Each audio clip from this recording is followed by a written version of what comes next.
जब एश और उसके दोस्तों को आरसीएस ने एक पुरानी और अलग सी दुनिया में भेज दिया, उसी के साथ उनका एक नया और अनोखा सफर शुरू हो गया। एशियन जमाना वो समय था जब पोकेमॉन नए नए इन्वेंट हो रहे थे और पोकेमॉन और ह्यूमंस के बीच ज़्यादा ट्रस्ट नहीं था और लेजेंडरी पोकेमॉन का असली राज अब तक किसी को नहीं पता था। इसुई का फ्यूचर डेंजर में था। अगर उन्होंने इसे रोका नहीं तो पूरा पोकेमॉन वर्ल्ड बदल सकता है। ये कोई नॉर्मल सफर नहीं था। यहाँ के पोकेमॉन अलग सी फॉर्म्स में थे। एशियन पोकेमॉन जो सिर्फ इसी टाइम पीरियड में एग्जिस्ट करते हैं और उसी के साथ मिथिकल टाइम रिफ्ट एक बड़ा राज था जो पास्ट और फ्यूचर को कनेक्ट करता है, और एक शैडोई फोर्स जो सब कुछ चुपके से कंट्रोल कर रही थी, और इसी के साथ प्राइमल ग्रेंजर का राज भी इसी से जुड़ा था। ऐश और उसके दोस्त एक नई दुनिया में नए पोकेमॉन के साथ और नए दोस्तों और नए दुश्मनों के साथ एक नए मिशन पर निकल चुके हैं। अब तो ये देखने वाली बात होगी कि इनका ये नया मिशन इनके लिए क्या क्या सरप्राइज लेके आता है। क्या ऐश और उसके दोस्त इसुई के फ्यूचर को बचा पाएंगे या ये दुनिया हमेशा के लिए बदल जाएगी? ये तो गाइस इस पूरी मूवी को देखने के बाद ही पता चलेगा। ये है पोकेमॉन लेजेंड आर्सियस, एक खोई हुई दुनिया की कहानी।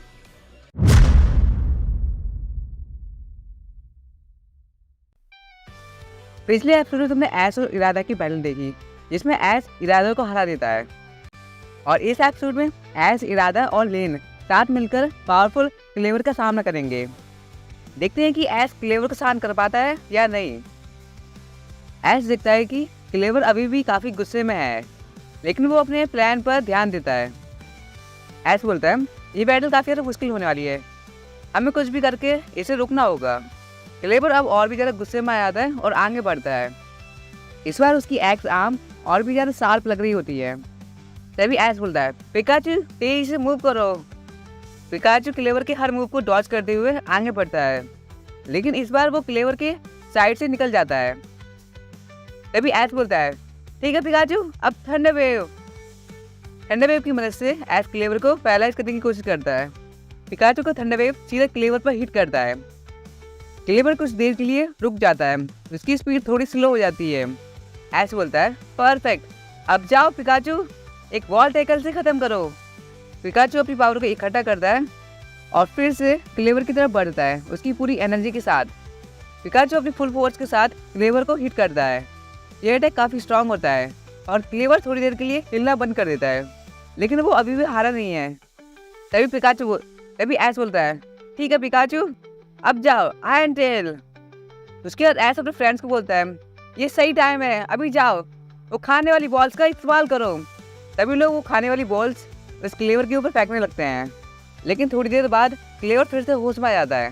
तभी ऐश बोलता है सभी लोग पीछे हटो। पिकाचू एक बार फिर से तैयार हो जाओ। पिकाचू एक बार फिर से आयरन टेल। पिकाचू एक बार फिर से आयरन टेल का यूज़ करता है, जिससे क्लेवर का कुछ खास फर्क नहीं पड़ता। उसका जो क्लेवर होता है वो पिकाचू पे एक जोरदार हमला करता है, जिससे पिकाचू को काफ़ी डैमेज होता है। तभी जियो सामने आता है और अपने अमरियन को निकालता है। अमरियन अभी जाओ, डार्क पल्स। अमरियन का डार्क पल्स सीधा ही क्लेवर पर हिट करता है, जिससे क्लेवर को काफ़ी अच्छा खासा डैमेज होता है। तभी ऐश बोलता है चलो जियो, इसे साथ में हराते हैं। उसके बाद ऐश और जियो साथ मिलकर हमला करते हैं। पिकाचू जाओ, सबसे पावरफुल थंडरबोल्ट का यूज़ करो। ठीक है अमरियन, अब तुम भी जाओ, शैडो बॉल। पिकाचू को थंडरबोल्ट और अमरियन का शैडो बॉल सीधा ही क्लेवर पे हिट करता है, जिससे जो क्लेवर होता है वो एक बार फिर से हिलना बंद कर देता है। और इस बार ऐश और उसके फ्रेंड्स मिलकर उस खाने वाली बॉल से क्लेवर को शांत कर लेते हैं। इसके बाद क्लेवर बिल्कुल ही शांत हो जाता है। तभी ऐश उसके पास जाता है और बोलता है मुझे पता है कि तुम्हें फाइट करना बिल्कुल पसंद नहीं, लेकिन हमें ये करना पड़ा। आई होप कि तुम ये समझते होगे। इरादा और लेन भी ऐश के पास जाते हैं और वो दिखाते हैं कि वो कितने खुश हैं कि क्लेवर अब शांत है। इरादा बोलती है ऐश तुम्हारा शुक्रिया, तुम्हारी स्ट्रेटेजी काम कर गई।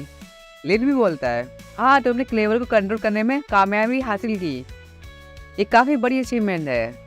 ऐसा क्लेवर के पास रुकता है, उसकी आंखों में देखते हुए वो धीरे से अपने हाथ बढ़ाता है। क्लेवर हमें समझने के लिए शुक्रिया, तुम बहुत पावरफुल हो। क्लेवर धीरे से अपना एक्स को नीचे रखता है और ऐश की तरफ देखता है। उसकी आंखें अब शांत हैं। ये क्लेवर और ऐश की नई दोस्ती की शुरुआत है। ऐश अपने पिकाचू की तरफ देखता है और बोलता है, पिकाचू तुमने बहुत अच्छा काम किया। सभी खुश होते हैं कि क्लेवर अब उनका दोस्त है। इरादा बोलती है, ये तो शानदार है, अब हम सब मिलकर अगले चैलेंज को फेस कर सकते हैं। हाँ चलो, अब हम अपने एडवेंचर को कंटिन्यू करते हैं। ऐश ने नोबल पोकेमोन क्लेवर को शांत कर दिया, लेकिन हिसुई रीजन में अभी भी काफ़ी सारे चैलेंजेस ऐश का इंतजार कर रहे हैं। देखते हैं कि आगे क्या क्या होता है। जैसे ही सब रिलैक्स होकर वहाँ से जाने वाले होते हैं, तभी वहाँ पर अचानक से एक धमाका होता है और उस धमाके में काफ़ी सारा धुआं उड़ता है और चारों तरफ धुआं धुआं हो जाता है। और तभी हमें दिखाई जाती है टीम रॉकेट, जो कि सीधा अपना डायलॉग बोलती है, इस बार हमें इस एंशिएंट पोकेमोन को पकड़ने से कोई नहीं रोक सकता। जेड बोलता है, बिल्कुल सही कहा, मुसीबत के लिए तैयार हो जाओ। और उसे डबल करने के लिए हम इस एंशिएंट पोकेमोन को पकड़ने आए हैं। क्लेवर अब हमारा होगा। ऐश बोलता है, नहीं, मैं तुम्हें इसे पकड़ने नहीं दूंगा, चाहे कुछ भी हो जाए। और तभी सरीना बोलती है, क्लेवर को तकलीफ देने का कोई हक नहीं है तुम्हें। ऐश, हमें इन्हें जल्दी ही रोकना होगा। जैसी बोलती है, तुम बच्चों का हो गया, हमारे फ्यूचर के गैजेट एंशिएंट पोकेमोन को पकड़ने के लिए काफ़ी हैं। हमने एक पावरफुल मशीन बनाई है जिससे हम पास्ट के सारे पोकेमोन पकड़ लेंगे। ऐसा कुछ नहीं होने वाला। पिकाचू अभी जाओ, थंडरबोल्ट। पिकाचू एक पावरफुल थंडरबोल्ट का यूज़ करता है, लेकिन जो टीम रॉकेट की मशीन होती है वो उसको एब्जॉर्ब कर लेती है। जेम्स बोलता है, हा हा हा, तुम्हारे ये मामूली हमले हमें कुछ नहीं कर पाएंगे। तुम्हारी बिजली के अटैक हमें बस और पावर देंगे। गाल बोलता है, ये डिवाइस तुम्हारे थंडरबोल्ट से ज़्यादा स्ट्रॉन्ग है, ये तुम्हारी सारी बिजली को एब्जॉर्ब कर लेगा। ऐश बोलता है, मुझे फर्क नहीं पड़ता, मैं तुम्हें क्लेवर को ले जाने नहीं दूंगा। तभी जो ऐश होता है वो अपनी एक पोकेमोन निकालता है और बोलता है, अब तुम्हारी बारी है, ग्रेनिंजा जाओ, मुझे तुम्हारी ज़रूरत है। ग्रेनिंजा बैटलफील्ड पे उतरता है। ठीक है ग्रेनिंजा, अब जाओ, वाटर सरिकेन से उस मशीन को टारगेट करो। ग्रेनिंजा एक वाटर सरिकेन उस मशीन पर फेंकता है। वो मशीन थोड़ी सी हिलती है, लेकिन उसे कुछ ज़्यादा खास डैमेज नहीं होता। इन फालतू के अटैक से हमें कुछ नहीं होने वाला। इस मशीन को डिस्ट्रॉय करना काफ़ी मुश्किल है। ऐसी बात है तो ठीक है, पिकाचू ग्रेनिंजा के साथ मिलकर एक कॉम्बो अटैक करो। पिकाचू और ग्रेनिंजा साथ में हमला करते हैं। पिकाचू अपने पावरफुल थंडरबोल्ट के साथ और ग्रेनिंजा अपने वाटर सरिकेन के साथ एक साथ हमला करते हैं उस मशीन पर, जिससे उस मशीन को काफ़ी डैमेज हुआ, लेकिन वो अभी भी पूरी तरह से डिस्ट्रॉय नहीं हुई। तभी जो जेसी होती है वो बोलती है, क्या, कैसे, ऐसा तो बिल्कुल नहीं हो सकता। तुम्हें पता है इस रोबोट को बनाने के लिए हमें कितनी मेहनत करनी पड़ी? इस पुराने समय में इस तरह का रोबोट बनाना कितना मुश्किल है, तुम्हें पता भी है क्या? हमने दिन रात एक कर दिए इस मशीन को बनाने में, और तुमने इतनी आसानी से तोड़ दिया। हम तुम्हें नहीं छोड़ेंगे। उसके बाद जो टीम रॉकेट होती है वो अपनी पोकेमोन निकालती है। जैसे ही मशीन डैमेज होने लगती है, क्लेवर को कंट्रोल करने वाली बीम कमज़ोर हो जाती है। वैसे मैं बताना भूल गया कि जो टीम रॉकेट का रोबोट होता है उसमें से एक बीम निकलती है जो कि क्लेवर को जाकर सीधा हिट करती है। वो जो बीम होती है वो काफ़ी पावरफुल होती है, जिसकी वजह से क्लेवर अपनी जगह से बिल्कुल भी हिल नहीं पा रहा होता है। लेकिन जो टीम रॉकेट का रॉकेट था वो अब टूट चुका है, जिस वजह से क्लेवर अब आज़ाद है। क्लेवर अपनी आंखें खोलता है और गुस्से में टीम रॉकेट की तरफ देखता है। टीम रॉकेट काफ़ी ज़्यादा डर जाती है।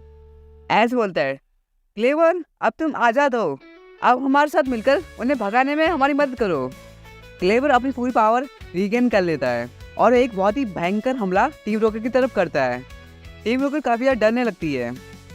टीम रॉकेट का जो रोबोट होता है उसमें अभी भी थोड़ी बहुत पावर बची हुई होती है। उसके बाद क्लेवर बहुत ही गुस्से में अपने भयंकर से कटर के साथ टीम रॉकेट की मशीन पर हमला करता है और पूरी तरह से डिस्ट्रॉय कर देता है। जैसी बोलती है, नहीं हमारी मशीन, ऐसा नहीं हो सकता, तुम बच्चों ने ये ठीक नहीं किया, तुम्हें पता नहीं किया हमें इसे बनाने के लिए कितनी मेहनत करनी पड़ी। उसका जो ऐश होता है वो अपने पिकाचू को थंडरबोल्ट का यूज़ करने को बोलता है। पिकाचू एक पावरफुल थंडरबोल्ट का यूज़ करता है। जैसे जो टीम रॉकेट होती है वो हमेशा की तरह हवा में उड़ जाती है। जैसी बोलती है, हम फिर से हार गए, लगता है कि हम पास्ट में भी कुछ नहीं कर पाएंगे, हमारे साथ ही ऐसा क्यों होता है? उसका तीनों एक साथ बोलते हैं, टीम रॉकेट एक बार फिर से फेल हो गई, नहीं ऐसा कुछ, हाँ बकवास। और इसी के साथ जो हमारे हीरोज होते हैं वो टीम रॉकेट को रोकने में कामयाब हो जाते हैं। उन्होंने क्लेवर को भी शांत किया और टीम रॉकेट को भी हराया। अब आगे क्या होगा ऐश और उसके दोस्तों का नया चैलेंज जानने के लिए देखते रहिए। इरादा ऐस से बोलती है, ऐस तुमने तो कमाल कर दिया, तुमने क्लेवर को शांत कर लिया और टीम रॉकेट को भी हरा दिया। ऐस बोलता है, थैंक्स, लेकिन ये सब पिकाचू के बिना पॉसिबल नहीं था और तुम सबके बिना। ये तुम्हारे लिए ऐस, क्लेवर को शांत करने के लिए शुक्रिया। ये स्पेशल आइटम तुम्हें मदद करेगा। राधा ऐस को एक चमकदार आइटम देती है जो कि एक बैज की तरह होता है। वाह, ये तो अमेजिंग है, शुक्रिया इरादा। अगले दिन हमें ऐड दिखाया जाता है जो कि सुबह जल्दी उठकर मार्केट जाता है और जाते जाते बोलता है, यार हिसुई रीजन के बारे में अभी कितना कुछ जानना बाकी है। अपने नए चैलेंज के लिए मैं तो काफ़ी ज़्यादा एक्साइटेड हूँ। ये रीजन बहुत इंटरेस्टिंग है, लेकिन यहाँ पर कुछ भी हो सकता है। सीन कट होता है और हमें टीम रॉकेट दिखाई जाती है जहाँ वो अपने अगले प्लान की तैयारी कर रहे होते हैं। कैसी बोलती है, सभी सुनो, हमें हिसुई के सारे लेजेंडरी पोकेमॉन पकड़ने हैं और उन्हें कंट्रोल करना है। हम सारे हिसुई की प्राचीन पोकेमॉन को डिस्कवर करेंगे और उन्हें पकड़ेंगे और उन्हें अपने फ्यूचर की टेक्नोलॉजी का इस्तेमाल करके पकड़ेंगे। हाँ, और इस बार हमें कोई नहीं रोक सकता, कोई पोकेमॉन हमसे नहीं बच सकता। बिल्कुल, और जब हम इन पोकेमॉन को कैप्चर करेंगे तब हम सबसे पावरफुल बन जाएंगे। तो तैयार हो जाओ, हमारा मिशन है एंशिएंट पोकेमॉन को पकड़ना और उन्हें कंट्रोल करना। चलो टीम, टाइम की जंग शुरू करते हैं। शाम हो जाती है और ऐसे उसके दोस्त ट्रेनिंग कर रहे होते हैं। तब अचानक से एक जोरदार आवाज़ सुनाई देती है। ऐस बोलता है, ये क्या है? चलो देखते हैं क्या हुआ। सभी लोग ध्यान रखना, हो सकता है कि ये कोई पोकेमॉन हो। सभी जल्दी से उस साउंड की तरफ भागते हैं और देखते हैं कि एक बड़ा हिसुइन अल्फा पोकेमॉन उनका रास्ता रोक रखा है। ऐस बोलता है, ओ नहीं, ये हिसुइन अल्फा गुड रहा है और ये हमें यहाँ से जाने नहीं देगा। ये काफ़ी गुस्से में भी लग रहा है, इसे हमें रुकना होगा। ऐस बोलता है, मैं कोशिश करूँगा। पिकाचू तैयार हो जाओ। ऐस पिकाचू को बुलाता है और तैयार होता है बैटल के लिए। अल्फा गुड्रा, हमें बस यहाँ से जाना है, हम तुम्हें तकलीफ नहीं पहुँचाना चाहते। अल्फा गुड्रा को गुस्सा आ जाता है और वो जोर से चिल्लाता है। मजाक कर रहा था, ऐसे कुछ नहीं, ऐसे थोड़ी ना चिल्लाएगा वो। ऐस बोलता है, अब क्या करेंगे, ये काफ़ी गुस्से में है। पिकाचू, अब तुम्हारा वक्त है, थंडरबोल्ट से शुरू करो। पिकाचू अपनी टेल को चार्ज करता है और एक पावरफुल थंडरबोल्ट से अल्फा गुड्रा पर अटैक करता है, लेकिन वो कुछ ज़्यादा पावरफुल होता है। तो सभी मौका देख के वहाँ से भागने लगते हैं और वो इसी तरह अल्फा गुड्रा से बच जाते हैं। पिछले कुछ हफ्तों से ऐस ने हिसुई के नोबल पोकेमॉन को शांत करने में मदद की है, लेकिन अब हमारे हीरोज़ के लिए एक नई चुनौती उनका इंतजार कर रही है। अगली सुबह ऐस और उसके दोस्त तैयार होते हैं और ऐस बोलता है, चलो देखते हैं अब आगे हमारे लिए कौन सा एडवेंचर वेट कर रहा है। ऐस और उसके फ्रेंड्स एडवेंचर के लिए बिल्कुल तैयार होते हैं। वो घर से बाहर निकलते हैं और तभी अकारी उनके पास आ रही होती है, हाथ हिलाते हुए, मतलब हाय बोलते हुए। वो बोलते हैं ना हाय हाय ऐसे करके। क्या बोल रहा हूँ मैं, पागल हूँ गाइस, पागल हो गया। अकारी ऐस से बोलती है, ऐस तुम बिल्कुल ठीक लग रहे हो, सब लोग तुम्हारे बारे में ही बात कर रहे हैं कि कैसे तुमने क्लेवर को शांत किया। ऐस बोलता है, सच में? ये सब तो मेरे पोकेमॉन की वजह से है और तुम सब की वजह से। अकारी बोलती है, हाँ ये तो है, वैसे तुम्हें पता है जुबलाइट विलेज और बड़ा हो रहा है। ओ हाँ, कमांडर तुम्हें देखना चाहते हैं, वो कह रहे थे कि एक और मिशन है तुम्हारे लिए। ऐसे उसके फ्रेंड्स बिना वक्त बर्बाद किए सीधा कमांडो के ऑफिस में जाते हैं और वहाँ उनकी मुलाकात होती है एरजू से। इसका नाम जो भी है पता नहीं, इर्जू एरजू जो भी है, मैं बोल नहीं पा रहा, पर ठीक है जो भी है, जो कि एक नोबल लिली जाइंट का ख्याल रखती है। इर्जू बोलती है, अच्छा तो तुम हो ऐस, तुमसे मिलकर खुशी हुई, मुझे तुम्हारी मदद चाहिए। जो नोबल उर्सुलूना है वो काफ़ी अजीब सा बिहेव कर रहा है, बिल्कुल जैसे क्लेवर कर रहा था, इसलिए मैं चाहती हूँ कि तुम मेरी मदद करो। कमांडो बोलते हैं, ऐस लगता है तुम पूरी तरह से ठीक हो गए, तुम्हें क्रिम्सन मिरालैंड्स जाना होगा और कालाबा से मिलना होगा जो कि उर्सुलूना की गार्डियन है। ऐस बोलता है, यस सर मैं तैयार हूँ। और इस तरह ऐस और उसके फ्रेंड्स नए मिशन के लिए रवाना हो गए, अकारी और प्रोफेसर लेवेंटिन के साथ क्रिम्सन मिरालैंड की तरफ। एस नए पोकेमॉन और खूबसूरत जगह को देखकर हैरान हो जाता है। वाओ, ये जगह तो बिल्कुल अलग है। लेवेंटन बोलते हैं, वेलकम टू क्रिम्सन मिरालैंड्स। तुम्हें यहाँ पर बहुत सारे नए पोकेमॉन देखने को मिलेंगे, शायद तुम कुछ अच्छे पोकेमॉन पकड़ भी पाओ। कमांडो ने कहा था कि सबसे पहले हमें रूइंस पर जाना है। चलो सभी वहाँ चलते हैं। प्रोफेसर और अकारी बेस पर ही रुक गए और एस और उसके फ्रेंड्स रूइंस की तरफ निकल पड़ते हैं। रास्ते में कुछ पोकेमॉन पकड़ते हुए, जैसे कार्वाइन और यानमा। एक छोटी सी फाइट के बाद एस फाइनली रूइंस में पहुंच जाता है। एस और उसके फ्रेंड्स हिसुई के रूइंस के बीच नई मुश्किलों का सामना कर रहे हैं। एक तरफ उर्सुलूना का अनस्टेबल होना और दूसरी तरफ कुछ I don't know. S ruins के अंदर जाता है, अंधेरी और पुरानी दीवारों को देखते हुए। सरीना बोलती है, मुझे यहाँ पर कुछ बुरा एहसास हो रहा है। जीव भी बोलता है, हाँ लग तो रहा है यहाँ पर कुछ ना कुछ तो बुरा होने वाला है। एंजल भी काफ़ी डरी हुई होती है। वो लोग धीरे धीरे करके आगे बढ़ते हैं। ऐसे उसके फ्रेंड्स वोरो के पास जाते हैं, जो वॉल पे इंक्रिप्शन को देख रहा होता है। मतलब वो कुछ स्टोन्स को देख रहा है जहाँ पर कुछ लिखा है और उसे पढ़ने की कोशिश कर रहा है। क्या पता उसे लैंग्वेज आती हो ये सब की। नोज। ऐश की नज़र एक बूढ़ी औरत पे जाती है। ऐश उनसे पूछता है, क्या आप कालाबा हो? तो वो बोलती है, हाँ वो मैं ही हूँ। और तुम सब वो ना जो आसमान से गिरे थे? मैं समझ गई कि तुम यहाँ पर क्यों आए हो। ऐश मुस्कुराता है, हाँ मेरा नाम ऐश है और मैं उर्सुलूना की मदद करने आया हूँ।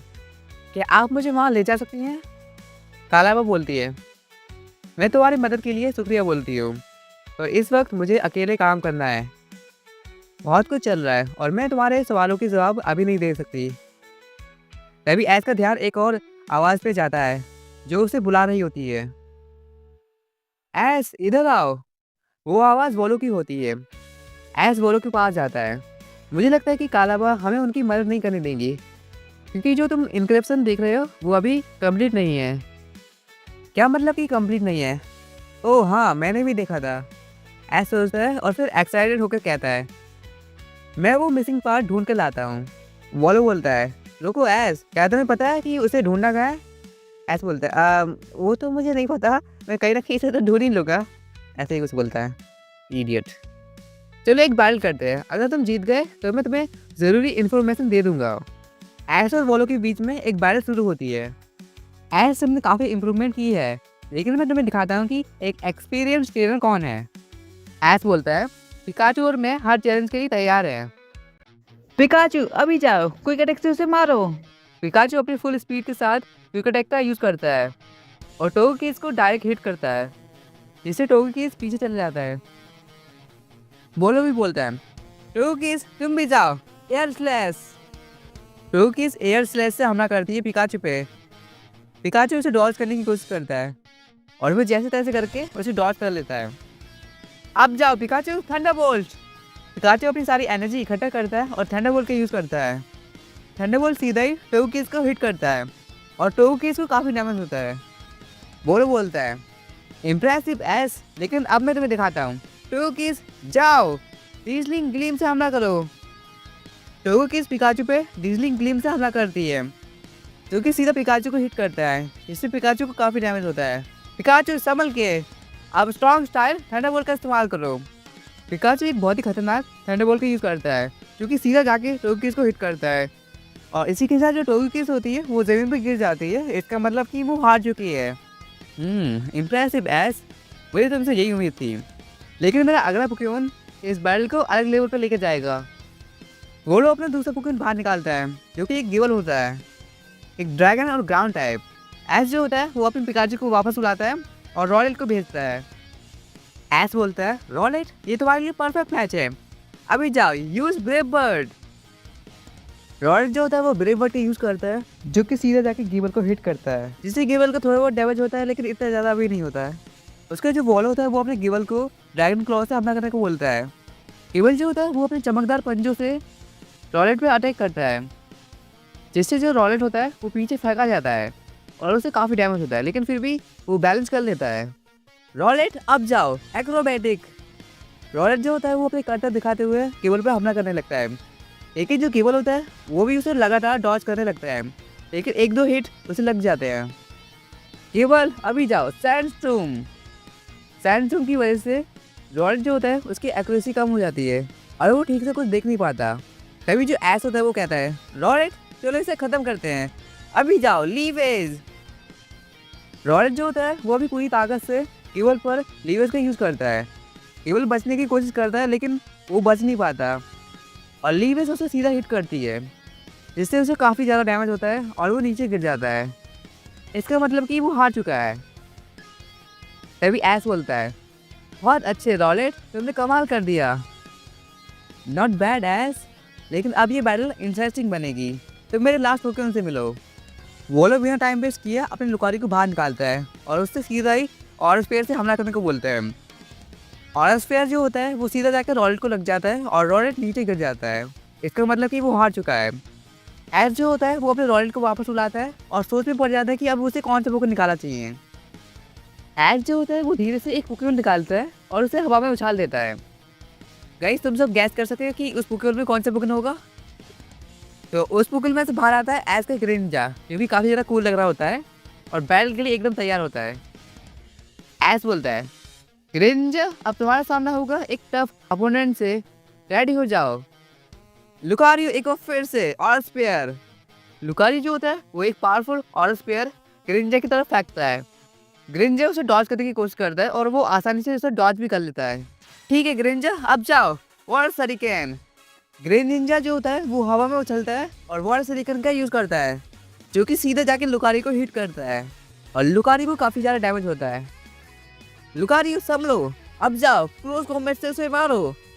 लुकारी जो होता है वो लगातार स्ट्राइक करने लगता है ग्रेनिंजा पर और ग्रेनिंजा भी उसे डॉज करने की कोशिश करता है, लेकिन इस बीच ग्रेनिंजा को एक दो हिट लग जाते हैं, लेकिन फिर भी उसे ज़्यादा डैमेज नहीं होता। उसका जो एस होता है वो बोलता है, ग्रेनिंजा अब जाओ double team. Greninja double team की मदद से लुकारी को कंफ्यूज कर देता है। उसका जो वॉल होता है वो कहता है, लुकारियो फोकस करो और मेटल क्लोर से हमला करो। लुकारियो जो होता है वो फोकस करने लगता है और उसे असली वाले का पता चल जाता है, तो वो सीधा ही जाके उस पर अटैक करने लगता है। लेकिन जैसे ही लुकारी उस पर अटैक करता है तो वो ग्रेनिंजा का एक क्लोन निकलता है। उसका एस बोलता है, इस सही टाइम है ग्रेनिंजा, अभी जाओ नाइट स्लेशर से ख़त्म कर दो। उसका जो असली वाला ग्रेनिंजा होता है वो सीधा जाके नाइट स्लेशर से लुकारी पे अटैक करता है और लुकारी जो होता है वो अपने घुटनों पे गिर जाता है, लेकिन वो फिर से खड़ा हो जाता है। ठीक है लुकारियो, अब जाओ एक्सट्रीम स्पीड से मारो उसे। लुकारी जो होता है वो अपनी बिजली की रफ्तार से अटैक करता है ग्रेनिंजा पे। ग्रेनिंजा को तो हिलने का भी मौका नहीं मिलता। एस बोलता है, ग्रेनिंजा संभलो, अब जाओ स्ट्रॉन्ग स्टाइल से वाटर सरिकेन का यूज़ करो। ग्रेनिंजा जो होता है वो वाटर सरिकेन का यूज़ करता है अपनी फुल पावर के साथ, जो कि सीधा जाके लुकारी को हिट करता है और उसके बाद लुकारी सीधा नीचे गिर जाता है। इसका मतलब कि वो हार चुका है। वो लोग बोलता है, वेल डन एस, तुमने मुझे हरा दिया। एस बोलता है, ये सब तो मेरी पोकेमॉन की वजह से हुआ है। ग्रेनिंजा तुम्हारे बिना ये पॉसिबल नहीं था, तुम अमेजिंग हो। और इसी के साथ ये बैटल खत्म होती है। तुम्हारी बैटल स्किल इम्प्रेसिव है एस। एस बोलता है, थैंक्स वोलो, ये तो सिर्फ शुरुआत है, मैं और स्ट्रॉन्ग बनूंगा और सभी पोकेमॉन को अपना दोस्त बनाऊंगा। देखो एस, वो मिसिंग पीस 3 चोर ले गए थे, मैंने एक कैंप फायर यहीं पास में देखा था, तुम वहाँ जाकर चेक करो, हो सकता है कि वो मिसिंग पीस उन्हीं के पास हो। वो लोग कुछ पोर्शंस एस को देकर वहाँ से चला जाता है। एस बोलते हैं, तो वो पीस चोरी हो गया है, चलो ढूंढते हैं। एस और उसके फ्रेंड्स रूइन से बाहर निकलते हैं। उसके आगे और भी रूइंस हैं जो वो पहली बार देख रहे थे। एस मैप देखता है, यहाँ पर काफ़ी सारे रूइंस हैं और शाम भी हो रही है, लगता है हमें यहीं पे रुकना चाहिए। पिकाचू और ज़ोरा उनके आसपास देख रहे होते हैं, तभी एक काली धुंध उनके आसपास फैलने लगती है और एक अजीब सी आवाज़ उनके कान में पड़ती है। एस बोलता है, ये क्या हो रहा है, सब तैयार रहो। तभी एक अंधेरे से टॉम की आवाज़ आती है। सभी लोग काफ़ी ज़्यादा डर जाते हैं और तभी एस के जोरों पर डार्क पर्ल्स का अटैक होता है। सभी लोग काफ़ी ज़्यादा शॉक हो जाते हैं कि ये सब क्या हो रहा है, कौन है जो हम पे हमला कर रहा है। पिकाचू जो होता है वो थंडरबोल्ट से जवाब देता है, जो उस चीज़ को रिवील कर देती है। एस और उसके फ्रेंड्स उसे देखकर शॉक हो जाते हैं। वो एक स्पिरिटूम होता है। क्या होगा अगर एस स्पिरिटूम को पकड़ ले? ये उसकी टीम का सबसे पावरफुल पोकेमॉन बन सकता है, मतलब पिकाचू और ग्रेनिंजा के बाद। ऑफ कोर्स यार, वो दोनों काफ़ी ज़्यादा स्ट्रॉन्ग है, स्पीड तो कुछ नहीं है उनके सामने। कैसे एस और उसकी टीम स्पीड का सामना करेंगी और क्या वो मिसिंग पीस ढूंढ पाएंगे? आगे देखते रहिए। एस ज़ीरो को बैटल में भेजता है और तभी स्पीड अपना पहला मूव यूज़ करता है जो कि डार्क पल्स होता है। तभी एस बोलता है, ज़ीरो उससे बचो और ब्रिटल मैलिस का यूज़ करो। ज़ीरो अपनी सिग्नेचर मूव का यूज़ करता है जो स्पीड को कुछ देर के लिए फ्रीज कर देता है। लेकिन जो स्पीड होता है वो अपने कर्ज मूव से ज़ीरो पर इफेक्ट डालता है, जिसकी वजह से जो ज़ीरो है उसकी एनर्जी धीरे धीरे करके कम हो जाएगी। ज़ीरो संभल के, अब जाओ सैड क्लो का यूज़ करो। ज़ीरो स्पीड पर डायरेक्ट हिट करता है, लेकिन कर्ज और स्पीड के डिफेंसिव नेचर की वजह से ज़ीरो फेंट हो जाता है। एस बोलता है, तुमने बहुत अच्छा काम किया है ज़ीरो, अब वापस आ जाओ। उसका जो एस होता है वो अपने पिकाचू को भेजता है। ठीक है पिकाचू, अब तुम्हारी बारी। एस पिकाचू को बैटल में भेजता है। पिकाचू थंडरबोल्ट से शुरू करो। पिकाचू को थंडरबोल्ट स्पीड को डायरेक्ट हिट करता है, लेकिन स्पीड ऐसा दिखाता है कि उसे कुछ हुआ ही नहीं। एस बोलता है, क्या इसे तो कुछ हुआ ही नहीं। पिकाचू हमें संभल के रहना होगा। स्पीड एक और डार्क पल्स का यूज़ करता है जो पिकाचू को हिट करता है, लेकिन पिकाचू किसी तरह से उसे मैनेज कर लेता है। ठीक है पिकाचू, अब जाओ स्ट्रॉन्ग स्टाइल में आयरन टेल का यूज़ करो। पिकाचू एक पावरफुल आयरन टेल से स्पीड के स्टोन पर अटैक करता है और उसे क्रैक कर देता है, लेकिन इसकी वजह से स्पीड और भी ज़्यादा गुस्से में आ जाता है। पिकाचू संभल के रहना, वो कुछ ज़्यादा ही गुस्से में लग रहा है। स्पीड एक बार फिर से कर्ज का यूज़ करता है और पिकाचू की एनर्जी धीरे धीरे करके कम होने लगती है। एस जो होता है वो काफ़ी मुश्किल में पड़ जाता है। तभी वो बोलता है, पिकाचू अभी वापस आओ, इसका सामना ग्रेनिंजा करेगा। ठीक है ग्रेनिंजा, अब बाहर आओ। स्पीड पहले से काफ़ी वीक हो चुका होता है, लेकिन वो अपनी बची कुछ एनर्जी को जमा करके डार्क पल्स का यूज़ करता है। तभी एस बोलता है, ग्रेनिंजा उससे बचो और नाइट स्लैश से उसे ख़त्म कर दो। स्पीड पहले से काफ़ी ज़्यादा वीक हो जाता है, जिसकी वजह से वो मूव नहीं कर पाता और नाइट स्लैश सीधा ही उस पर हिट करता है, जिसकी वजह से उसे काफ़ी डैमेज होता है। स्पीड जो है वो अब वीक हो चुका है। अभी एस बोलता है, यही हमारा चांस है, पोकेमॉन जाओ। एस जो होता है वो सीधा ही उस पर पुकल फेंक देता है। पोकेमॉन स्पीड को कैप्चर करने की कोशिश करती है, 1 2 3 और उसके बाद वो सीख होना बंद हो जाती है। और इसी के साथ जो एस होता है वो स्पीड को पकड़ लेता है। एस बोलता है, मैंने एक स्पीड पकड़ लिया, ये ऐसे कुछ बोलता है। एस ने अपना एक और एडवेंचर शुरू किया है हिसुई में, जहाँ नए चैलेंजेस और पुराने पोकेमॉन का सामना उसका इंतजार कर रहे हैं। पिछले एनकाउंटर में एस ने एक नया पोकेमॉन पकड़ा जो कि था स्पीड, लेकिन अब वो एक और नोल पोकेमॉन उर्सुलूना को शांत करने के मिशन में लगा पड़ा है। क्या एस ये चैलेंज भी पूरा कर पाएगा अपने दोस्तों के साथ? देखते रहिए। रात काफ़ी हो जाती है तो सभी कैंप फायर लगा के सो जाते हैं। अगली सुबह एस उन चोरों के कैंप फायर के पास जाता है। जैसे ही वो कैंप फायर के पास पहुंचते हैं, एक स्मोक बॉम्ब उनके सामने गिरता है और सब कुछ धुंधला हो जाता है। चारों तरफ धुआं फैल जाता है। पिकाचू तैयार रहो, कभी भी कुछ भी हो सकता है।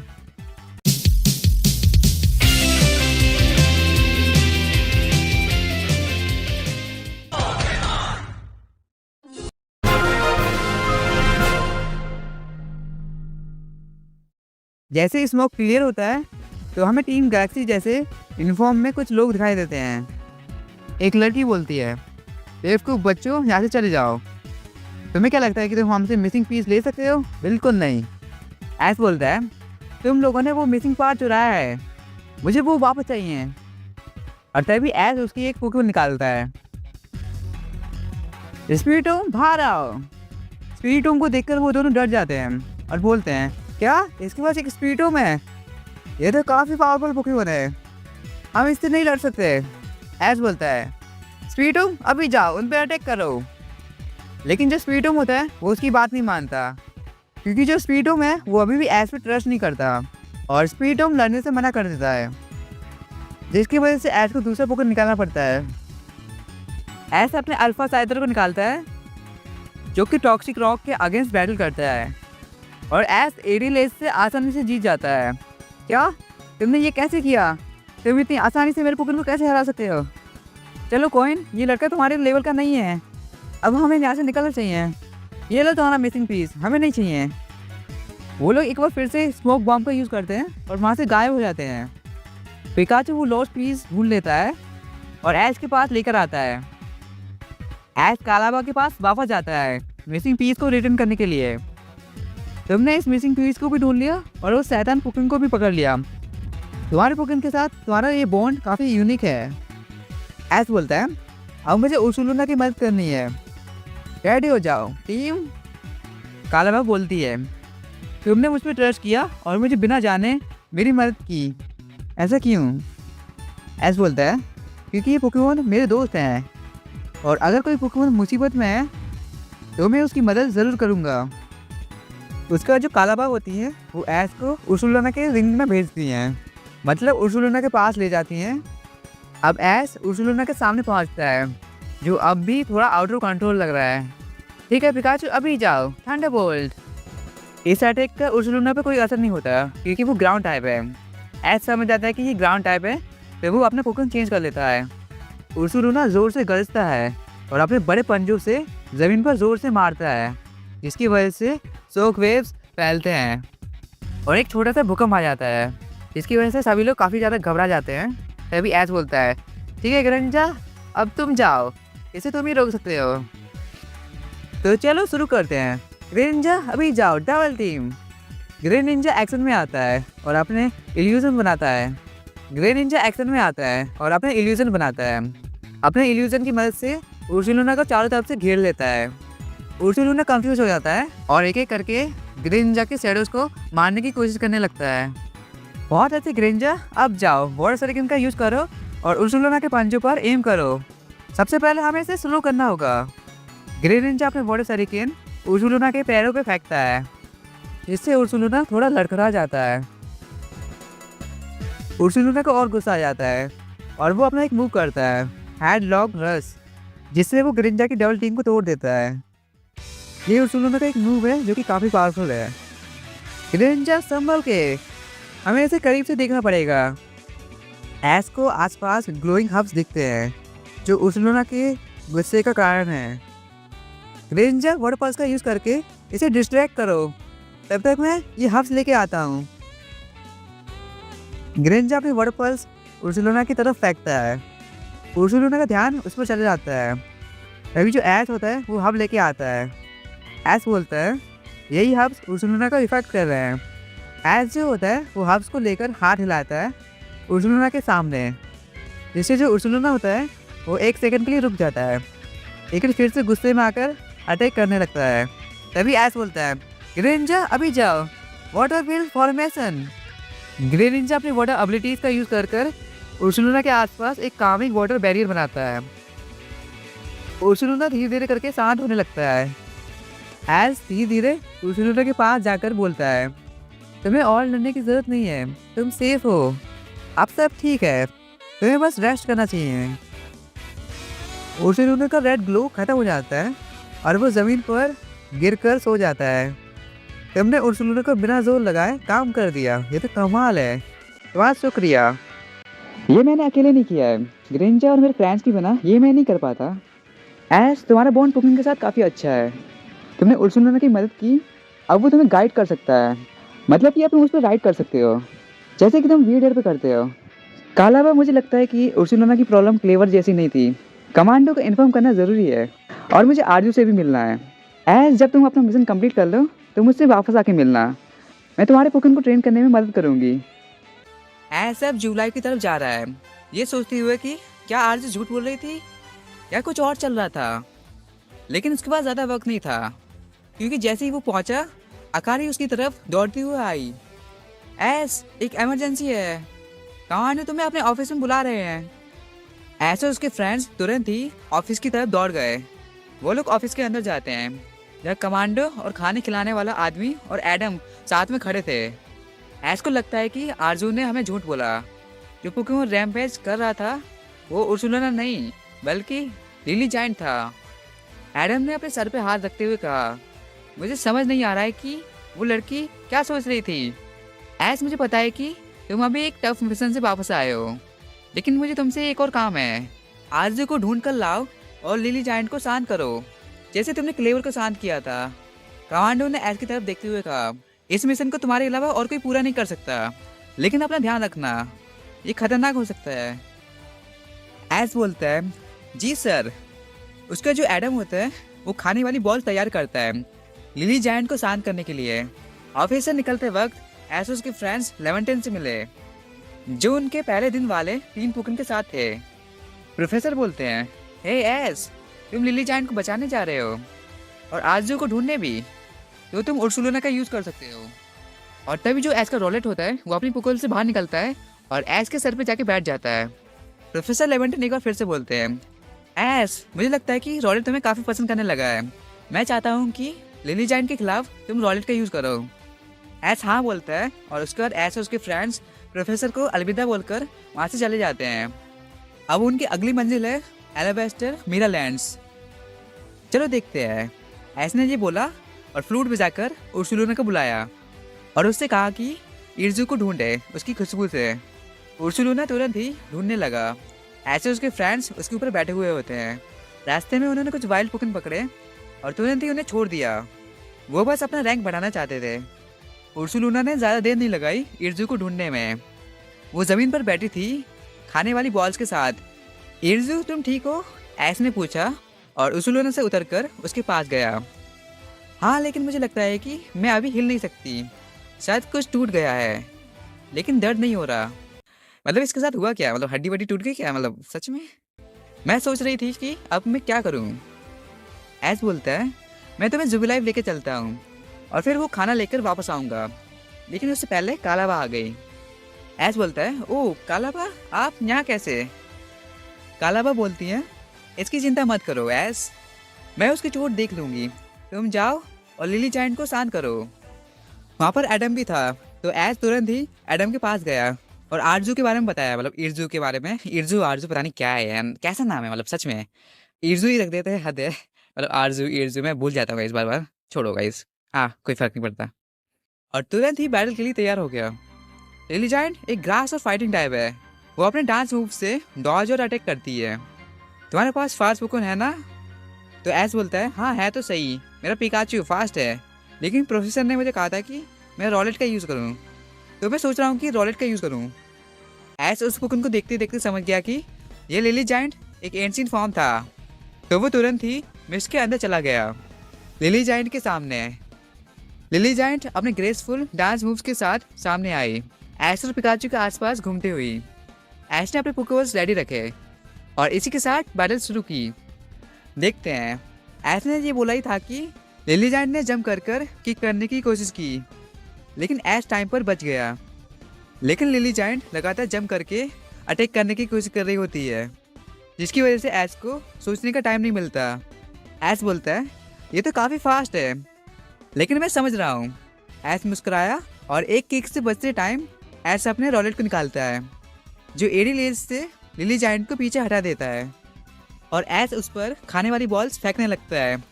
थोड़ी देर में फिर से लिली जायंट उठ जाता है और लिली जायंट के उठते ही ऐश ने अपने रॉलेट को वापस बुला लिया। चलो कंटिन्यू करते हैं। ऐश एक बार फिर से मुस्कुराया, लेकिन इस बार लिली जायंट ने अपना स्टाइल बदल दिया और एक किक मारकर ऐश को नीचे गिरा दिया। लेकिन पिकाचू ने तुरंत ही पीछे से एक स्ट्रॉन्ग स्टाइल में थंडरबोल्ट का यूज़ किया लिली जायंट पर, जो कि उसे पैरालाइज कर देता है। इसका फ़ायदा उठाकर ऐश उस पर एक बार फिर से खाने वाली बॉल्स फेंकने लगता है। बैटल काफ़ी इंटेंस थी, लेकिन ऐश और उसके पोकेमॉन साथ मिलकर लिली जायंट को शांत करने में कामयाब हो जाते हैं। ऐश ने एक आखिरी खाने वाली बॉल फेंकी और लिली जायंट साइन कर नॉर्मल हो गया। उसने ऐश को एक ग्रास प्लेट दी, जो ऐश ने अपने पास रख ली। इज़ू और एडम के साथ बातें करने के बाद ऐश वापस जाने लगा, लेकिन कालाबा ने उसे रोक लिया। ऐश रुको, कल मुझे तुमसे कुछ काम है। क्या तुम रूल के पास मुझसे मिलने आ सकते हो? मैं तुम्हें दिखाना चाहती हूँ कि मैंने पुकिन के साथ सालों सफ़र करके क्या सीखा है। अब समय आ गया है कि मैं अपना ज्ञान तुम्हें दे दूँ और तुम्हारे पुकिन के साथ बॉन्ड बनाने में मदद करूँगी। मुझे पता है कि स्पीडोम तुम्हारी बात नहीं मानता। हम कल इसी पे काम करेंगे। ये कहकर कालाबा वहाँ से चली जाती है। ऐसा अपने आप से ही बोलता है, कल मैं पूरी कोशिश करूँगा कि तो मैं अपना दोस्त बना सकूं। पिकाचू चलो कर दिखाए, हम दोनों स्पीडूम को अपना दोस्त बनाएंगे। ऐश जुबलाई पहुंचकर कमांडो के ऑफिस में जाता है। कमांडो ने उसकी तारीफ की और जैसे ही वो आराम करने जाने वाला था तभी वहाँ पर अकारी, सरीना और एंजल आती हैं। और तीनों ही मतलब काफ़ी ज़्यादा खुश लग रही होती है कि जो ऐश है वो वापस आ चुका है अपने मिशन से। और उनके मन में कुछ चल रहा होता है, पता नहीं क्या चल रहा होता है, मैं खुद भी मतलब सोच रहा हूँ अभी, मैं सोच के बताता हूँ। सरीना ऐश के पास आती है और बोलती है, चलो ऐश शॉपिंग पे चलते हैं, हमें काफ़ी दिन हो गए यहाँ पर आए हुए हैं और हम कब से वही कपड़े पहन रहे हैं, हमें कुछ नया खरीदना चाहिए। आज हमारे पास टाइम है तो क्यों ना हम शॉपिंग पे चले सब मिलकर। सरीना की होते हुए ऐश को आराम करने को नहीं मिलने वाला कभी भी। नहीं, ये थोड़ा सा डार्क हो गया पर ठीक है। क्या बोल रहा हूँ मैं, छोड़ो। उसके बाद सभी शॉपिंग पे जाते हैं और सभी लोग अपने अपने लिए नए कपड़े खरीदते हैं। और पूरे दिन वो मार्केट में घूमते हैं, इधर उधर घूमते हैं, मतलब इंजॉय करते हैं, खाना खाते हैं। और इसी तरह से ये दिन उनका निकल जाता है। और फिर रात को मतलब ऐसे ऐसे ही मतलब लेटा हुआ होता है, मतलब सोने ही जा रहे होते हैं सब लोग। तो ऐसा सोचता है कि आखिर आरसीएस ने हमें यहाँ पर क्यों भेजा होगा, आखिर आरसीएस हमसे चाहता क्या है। मतलब ऐसे ही वो सोच रहा होता है और सोचते सोचते वो सो जाता है। फिर अब बारी है नेक्स्ट डे की, क्योंकि अब उसे कालाबा के पास जाना है। तो देखते हैं कि अब क्या होने वाला है, कालाबा मतलब उसे क्या बताती है नया। देखते हैं, लेट्स सी। अगला दिन जल्दी ही आ गया और ऐश कालाबा से मिलने के लिए निकल पड़ा। जैसे ही वो कालाबा के पास पहुंचा, कालाबा बोलती है, फाइनली आ गए तुम ऐश, तैयार हो जाओ ऐश, अब हम ट्रेनिंग शुरू करने वाले हैं। एक नए सफ़र की शुरुआत होने वाली थी ऐश के लिए। ऐश ने कालावा के साथ अपनी नई ट्रेनिंग शुरू की। क्या ऐश स्पीडूम को अपना दोस्त बना पाएगा, वो तो गाइस हमें आगे ही पता चलेगा। तब तक के लिए गाइस देखते रहिए। सो गाइस, पिछली बार ऐश ने नॉल पोकेमॉन लिलीजाइन को शांत किया था, उससे बैटल करके कालावा ने ऐश को ट्रेनिंग का ऑफर दिया। तो ऐश ने हाँ बोला और अपने काम से कुछ दिनों के लिए ब्रेक ले लिया। चलो ठीक है गाइस, अब कुछ घंटे पीछे चलते हैं। ऐश ने किस तरह से अपने काम से छुट्टी ली होगी, देखते हैं कि मतलब ऐश ने मतलब क्या बहाने मारे होंगे, देखते हैं, लेट्स सी। सो तुम कुछ दिनों के लिए अपना मिशन छोड़ना चाहते हो ट्रेनिंग के लिए। लेन ने ऐश को देखा, उसके चेहरे पर ज़्यादा इमोशन नहीं थे। लेन मतलब इसके ऊपर मतलब कुछ ज़्यादा स्माइल वगैरह कुछ करती नहीं, बस ऐसी है, मतलब ये अजीब सी इंसान है। मैं क्या ही बोल रहा हूँ। अब बस कुछ दिनों के लिए, मैं एक हफ्ते में वापस आ जाऊँगा, ऐश एक्साइटमेंट के साथ बोलता है। क्लेन ने उसकी एनर्जी देखी और आखिरकार कहा, ठीक है तुम जा सकते हो, बस वापस टाइम पे आ जाना, तुम्हारे पास 5 दिन है। ओके, तो 5 दिनों में मतलब ऐश क्या क्या कर लेगा, देखते हैं। ऐश खुशी से थैंक्स बोलता है और तुरंत ही दरवाजे से बाहर दौड़ गया, मतलब बाहर भाग गया। इस बंदे को कोई फर्क नहीं पड़ता, इसे बस ट्रेनिंग करनी है और बस पोकेमॉन बैटल करनी है और कुछ नहीं। ऐश जल्दी से उस जगह पे पहुंचा जहाँ कालावा ने उसे बुलाया था। ये वही जगह है जहाँ पर उसकी उर्सुलोना के साथ बैटल हुई थी। कालावा ऐश को देखकर बोलती है, तो तुम आ गए ऐश। कालावा वहाँ बैठी हुई थी उसकी बीवरल के साथ। इसका पोकेमॉन का नाम कैसा है पता नहीं, अजीब सा ही है, मैं बहुत ठीक से बोल नहीं पाता। तैयार हो ट्रेनिंग के लिए, कालावा पूछती है ऐश से। ऑफ कोर्स, ऐश और पिकाचू दोनों ही हाँ में सिर हिलाते हैं।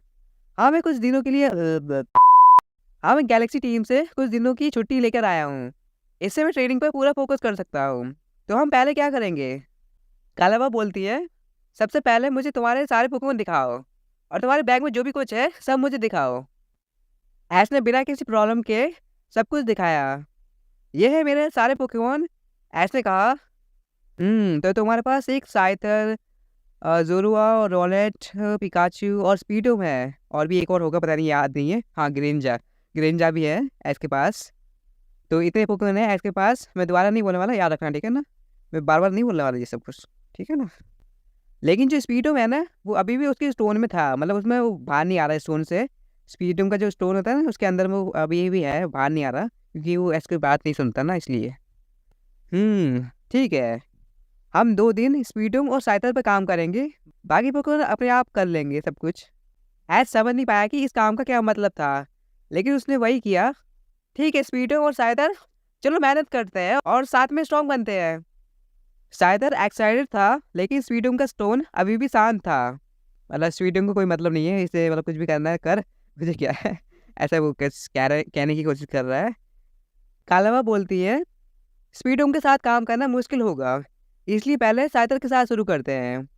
शायद स्पीडोम देखते देखते शामिल हो जाए। ऐश ने स्पीडोम के स्टोन को अपने पास रखा, जो धीरे धीरे कुछ रिएक्ट कर रहा था, लेकिन ऐश ने नोटिस नहीं किया।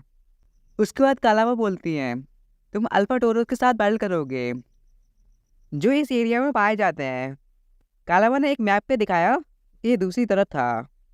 ऐश बोलता है, अल्फा टोरस, मुझे पता है ये पोकेमॉन काफ़ी स्ट्रांग होता है। ऐश ने मुस्कुराया और साइदर को बुलाया और स्पीडोम का स्टोन उठाया और बोला, पिकाचू, बाकी पोकेमॉन का ध्यान रखना। मतलब सच में कुछ भी ग्रेंजा का ध्यान रखने की कोई ज़रूरत नहीं है। मतलब पिकाचू क्या ही कर लेगा, मतलब सच में बाकी पोकेमॉन भी तो स्ट्रांग है ना, उसके सारे पोकेमॉन स्ट्रांग होते हैं। मतलब किसी को किसी का ध्यान रखने की ज़रूरत नहीं है। कालावा एक बार फिर से ऐश से बोलती है, ऐश अपना ध्यान रखना, वहाँ टोरस के अलावा और भी पोकेमॉन मिलेंगे। ऐश ने हाँ में सिर हिलाया और रिवर की तरफ अपना सफर शुरू किया। ऐश रिवर के पास तो पहुंच गया, लेकिन अब उसे नहीं पता कि वो रिवर को क्रॉस कैसे करेगा। तभी उसे याद आया कि उसके पास एक वीडियर भी है, तो वो जल्दी से फ्लूट बजाता है और वीडियर को बुलाता है और उसकी मदद से रिवर को क्रॉस कर लेता है। साइदर भी उड़ते हुए रिवर को क्रॉस करता है ऐश के साथ साथ, और इसी के साथ वो दोनों रिवर को क्रॉस कर लेते हैं। ऐश कुछ नए पोकेमॉन पकड़ता है अपने प्रोग्रेस को कंप्लीट करने के लिए, जैसे कि गूमी, क्रोगंग और टर्टविग वगैरह जैसे वाले पोकेमॉन को पकड़ता है। और इसके साथ ऐश अपने गोल की तरफ बढ़ रहा होता है।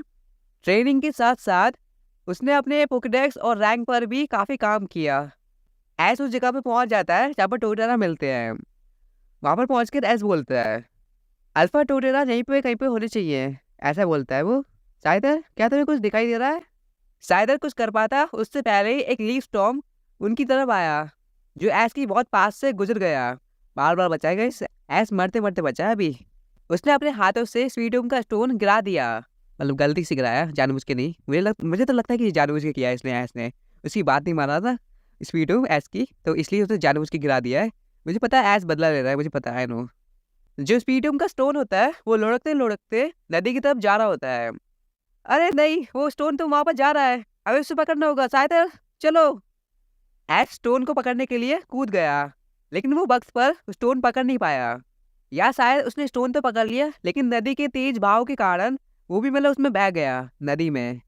साइदर हवा में उड़ते हुए ऐश का पीछा करता है, लेकिन ऐश काफी तेजी से बह रहा होता है नदी में। इसकी वजह से जो साइदर होता है वो ऐश का पीछा नहीं कर पाता, मतलब ऐश तक पहुंच नहीं पाता। मतलब ये भी जो भी है, आई डोंट नो। ऐश नदी में बहते बहते बोलता है, डोंट वरी स्पीडो, मैं तुम्हें कुछ नहीं होने दूंगा, मैं तुम्हें नहीं छोड़ूंगा, मतलब ऐसा कुछ। ऐश एक लकड़ी के टुकड़े को मजबूती से पकड़ के रखता है, लेकिन पानी की तेज बहाव से उसका हाथ छूट रहा होता है। उसी समय एक अजीब सी चीज होती है। अचानक से स्पीडोम जाग उठा और उसने साइकिल का यूज करके ऐश और खुद को सुरक्षित जमीन तक ले आया। ऐश ने हैरानी से स्पीडोम की तरफ देखा और स्पीडोम भी ऐश की तरफ देख रहा होता है और हल्का सा सर हिलाता है। लेकिन स्पीडोम अभी भी ज़्यादा फ्रेंडली नहीं था, लेकिन उसने ऐश को एक ट्रेनर के रूप में मान लिया था।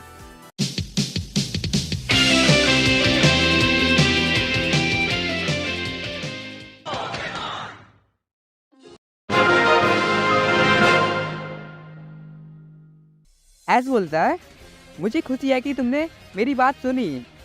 और तभी जो साइदर होता है उसने ऐश को आवाज़ लगाई। वो अल्फा टोरस से अकेले लड़ रहा होता है। ऐश तुरंत अपने स्पीडोम के साथ साइदर के पास जाता है और बोलता है, स्पीडोम अभी जाओ, स्ट्रॉन्ग स्टाइल में सैड वॉल का यूज़ करो। स्पीडोम तुरंत ही साइदर के आगे आता है और सैड वॉल से टोटेरा को पीछे धकेल देता है। स्पीडोम और साइदर चलो साथ में इससे लड़ते हैं। साइदर अभी जाओ, एरी लेज। और स्पीडोम एक बार फिर से सैड वॉल। साइदर ने टोटेरा को हिट किया, लेकिन जो टोटेरा होता है वो भी साथ नहीं बैठता, वो भी लीव ब्लेड का यूज़ करता है, जो कि सीधा जाके स्पीडोम को लग जाता है, जो उसे पीछे गिरा देता है। क्या तुम ठीक हो स्पीडोम? ऐश तुरंत ही स्पीडोम के पास जाने लगा, लेकिन तभी जो टोटेरा होता है वो दौड़ते हुए ऐश की तरफ जाने लगता है। तभी ऐश बोलता है, साइदर ध्यान दो, अभी जाओ, अपनी पूरी शक्ति लगाकर टोटेरा को रोको। लेकिन उसी समय जो ऐश ने साइदर को एक आइटम दिया था वो उसके पास था, वो चमकने लगा।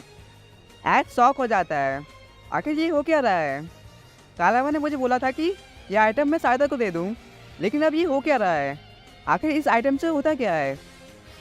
ऐश समझ जाता है कि साइतर इवॉल्व होने वाला है, लेकिन एक प्रॉब्लम थी। जो टोटेरा होता है वो साइतर की तरफ ही बढ़ रहा होता है तेजी से।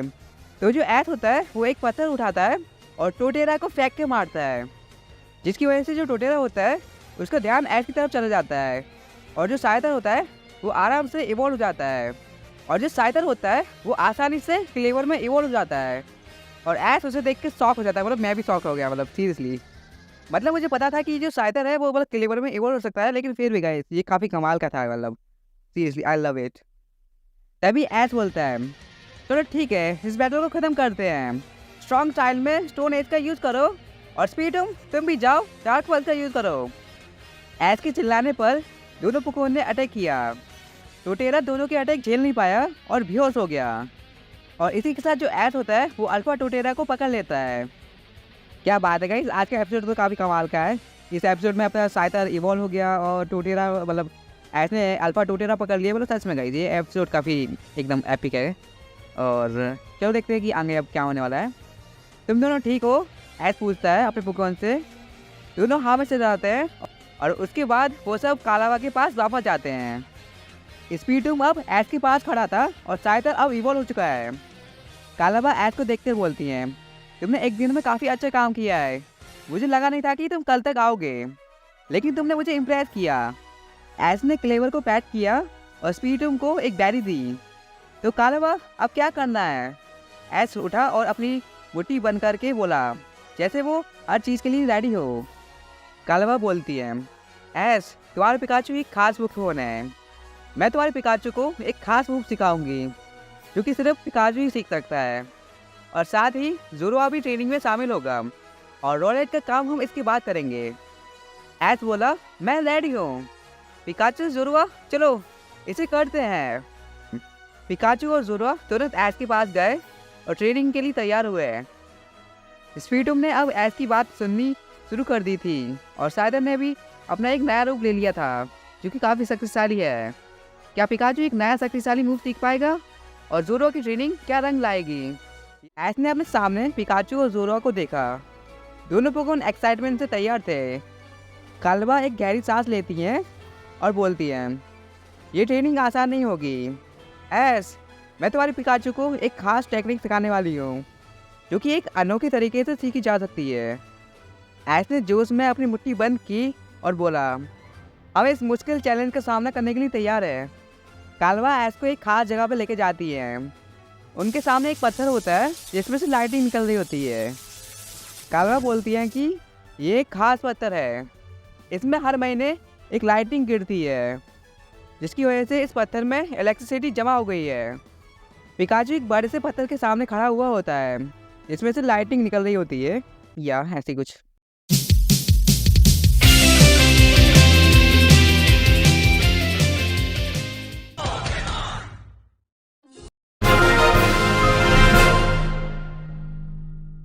कालावा बोली पिकाचू अपनी बिजली से इस रैलिक को चार्ज करो, मगर सिर्फ रॉ पावर से नहीं, अपनी एनर्जी को कंट्रोल करके।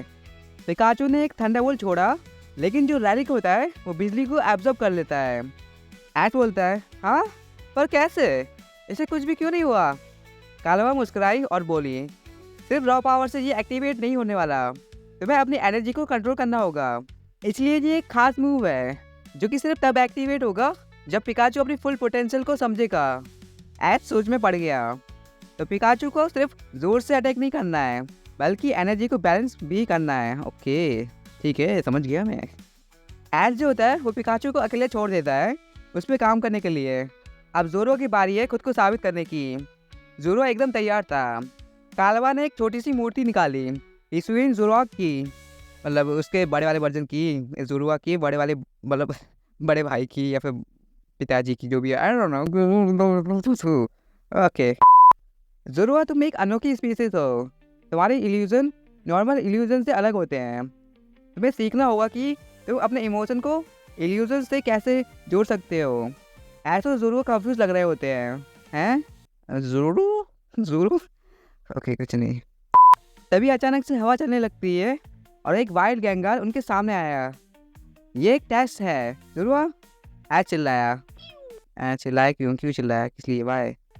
इल्यूजन का सही यूज़ करो, बिना किसी बताए, मतलब ऐसे कैसे करेगा वो? बता तो सही कैसे क्या क्या करना है उसे? गैंगार ने ज़ोरुआ की तरफ एक शैडो बॉल फेंका, लेकिन ज़ोरुआ ने उसे डबल टिंग करके उसे डॉज कर लिया, मतलब उससे बच गया।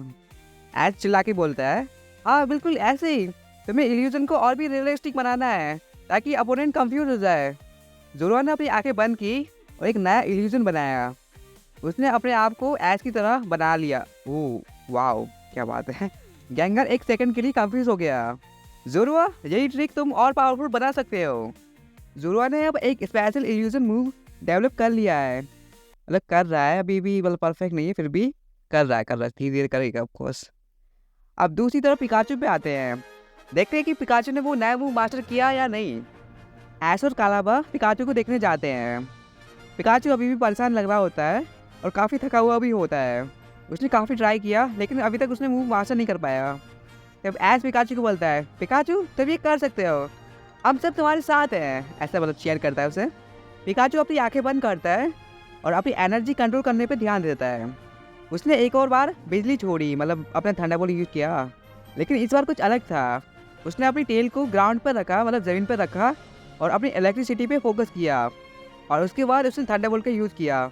जैसे ही पिकाचू अपना थंडरबोल्ट उस पत्थर पे यूज़ करता है, एक जोर का बिजली का धमाका होता है और पिकाचू के चारों तरफ एक गोल्डन ऑरा आ जाता है। मतलब ये क्या है, कौन सा मूव है ये? काफ़ी कूल लग रहा है, मतलब काफ़ी खतरनाक मूव होने वाला है। पिकाचू का अब तक का सबसे powerful move, let's go.